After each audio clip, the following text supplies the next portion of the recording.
All right, welcome back. So I'm going to do Animate today, probably for a little bit. I'm trying to get back into Adobe stuff, so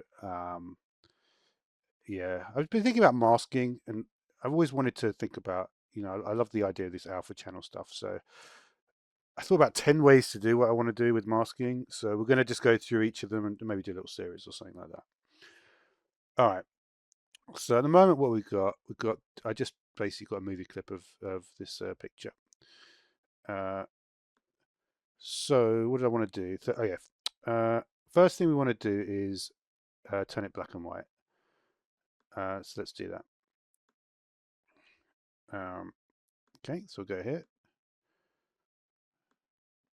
and we'll do this. All right, and a bit of that, a bit of that. All right, and then what do I want to do here? Top. Uh, let's get another one.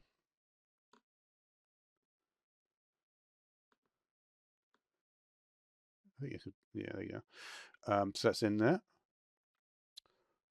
What do I want to do with this layer? Probably not much, right?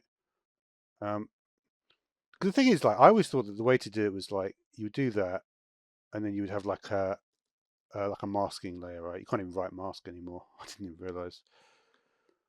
That needs to be black, but I did T on it. What was T doing? Oh, it's text on this one. What's free transform? It's Q on this. Okay. Right, so we can do our mask. And then all we have to do is do the mask here, right? So that's like the first way you could do things, right? All right, round two. So there's other ways you could do this, right? I think you can do something like this. You can't. This really doesn't let you do that, does it?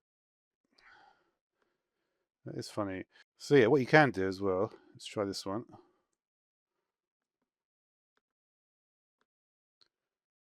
Um, let's do a symbol.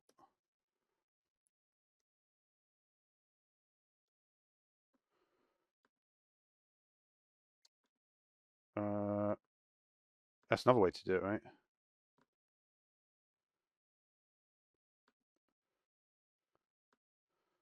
So we can just put the alpha at a different level. So we do alpha as 0 here, and then mask. Another way to do it, right?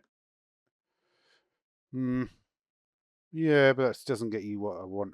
It doesn't, yeah. That's why you have the other layer on.